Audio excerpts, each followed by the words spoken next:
What's going on, Knicks fans? We've got a loaded show today, but first, let's show some love to Quentin Grimes. It's his birthday. He's turning 22 years old today, so show some love. Type HBD, happy birthday, Quentin, or you can just type his jersey number 6 in the comments section. But let's show him some love because he played good for the Knicks his rookie year. I'm a big fan of Quentin Grimes. Show him some love. Type 6 in the comments section to wish him a happy birthday.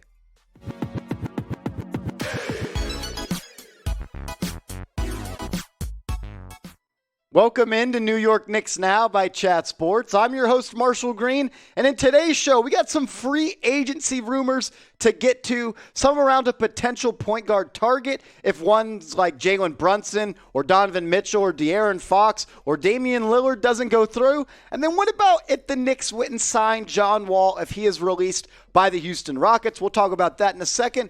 But first, let's talk about Tyus Jones. Fred Katz of The Athletic, he mentioned Jones as a point guard target for the New York Knicks this offseason, and it makes sense because there's ties both ways. Jones played for Tom Thibodeau back with the Minnesota Timberwolves from 2016 to 2019, and the Knicks right now are a little bit over the salary cap, so they're not really going to have the money unless they make some trades to sign a guy like Jalen Brunson to $20+ million.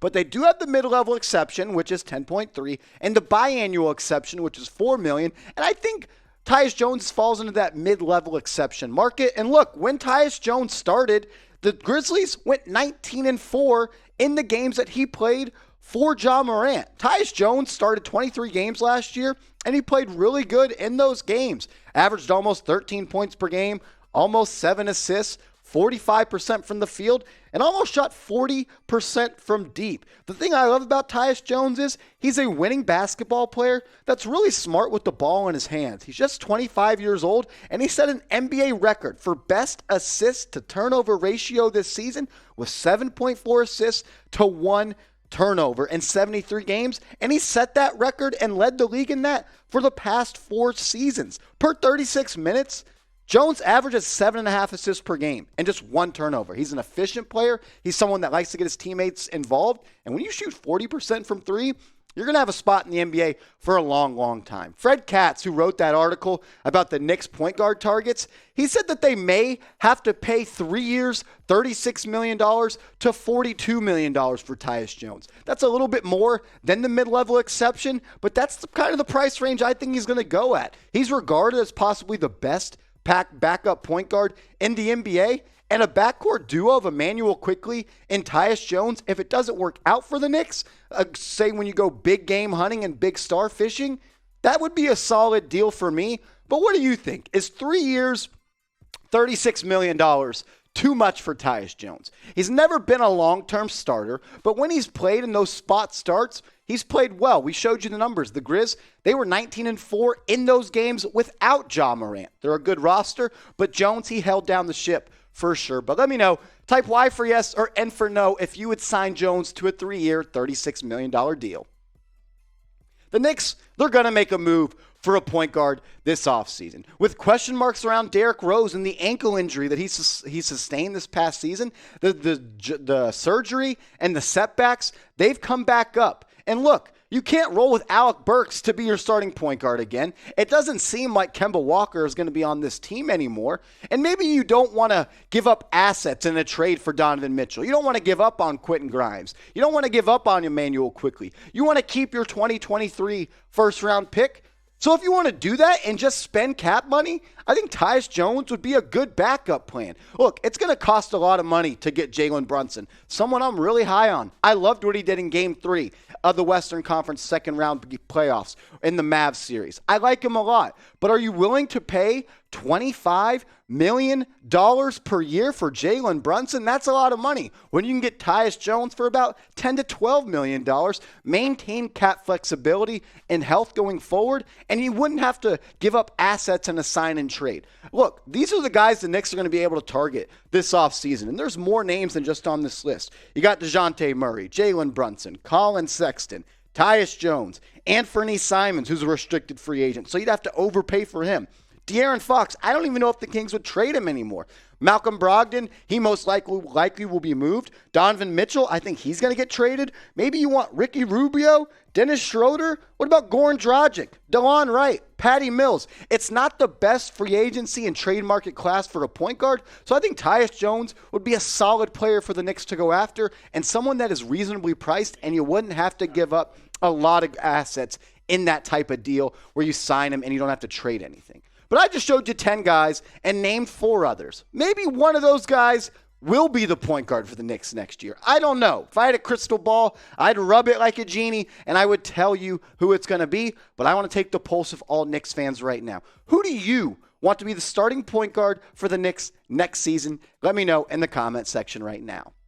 And while you're down there, look for this link, because I'll put this down there. Chatsports.com/StarJ. Yes, Star J, RJ Barrett. Get yourself an RJ Barrett jersey. It's swaggy. I already ordered mine. It's on the way. I'm more of a jersey guy than an actual jersey guy, because look, the NBA, you're not on a team for very long, especially if you're a Knicks fan, and I don't want to buy an expensive jersey, then 3 years later have to get a new one. So I'm going to rock a jersey, $31.99. Shout out to Fanatics, today's proud sponsor of the show.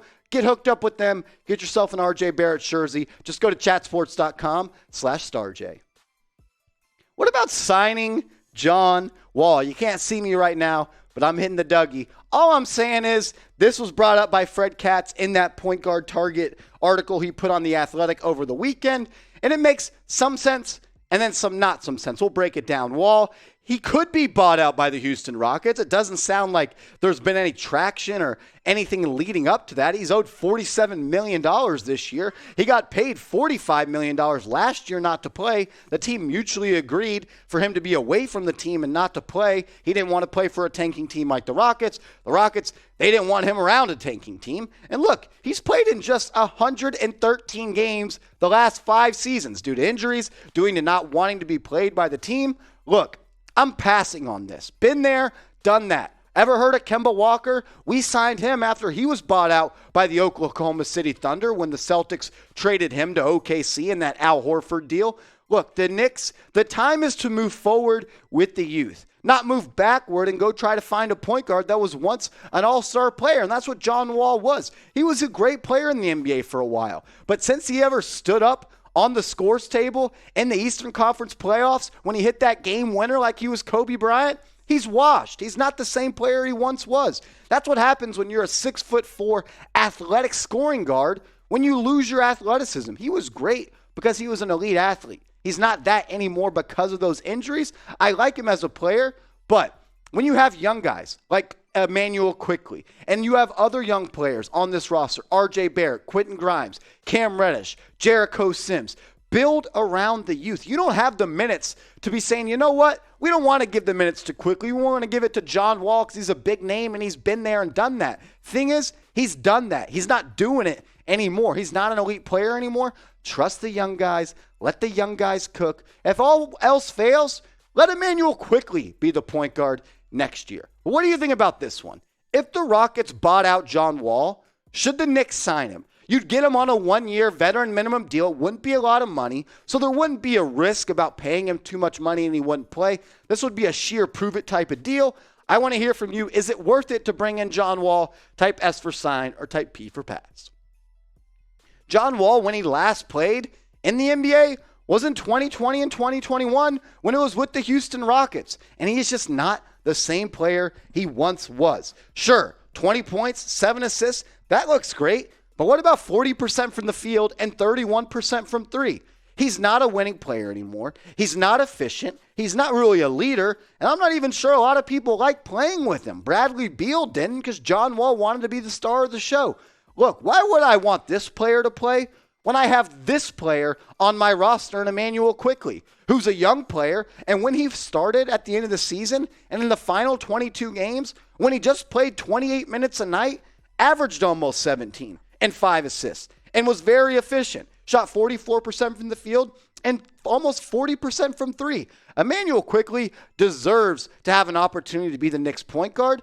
And if you strike out on the big guys, like we talked about, I am totally cool with Emmanuel Quickly being the starting point guard for the Knicks next season. I know it was at the end of the season, and some people will say that was against teams that were tanking. I don't care. Quickly has everything you want in a point guard. He's 6'3". He has a long wingspan. He's not a small guard. He can create a shot at any single time. He can get hot. He can get to the hoop. He's got the floater. He gets people involved. He knows how to push the pace. Everything you want in a young guard, Emmanuel Quickly can do that. Just keep letting him get the reps under his belt, because honestly, I think he has starting point guard potential in the National Basketball Association. But speaking of starting point guards, who do you want if you had to choose between one of these two guys? For whatever reason it may be, who would you rather, be the starter next year for the Knicks? Type JW for John Wall, or if you think IQ is the answer, like me, go down and type IQ in the comments.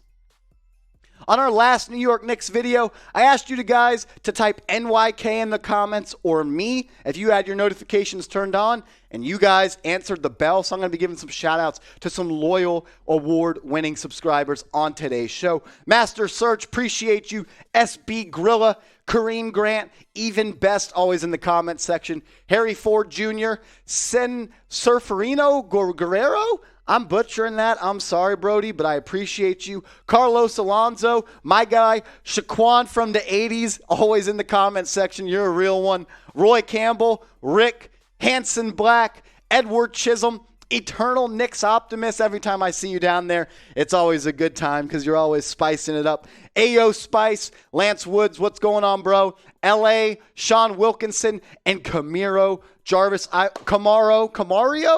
Camaro, Jarvis, you're my guy. KJ, let's roll with that. But I appreciate you guys. Look, we couldn't do this show without faithful subscribers like you guys. So if you guys follow me on Twitter at @MarshallGreen_, I'll put the link to my Twitter in the comments and description of this video. I'll give you a shout out on the next New York Knicks Now.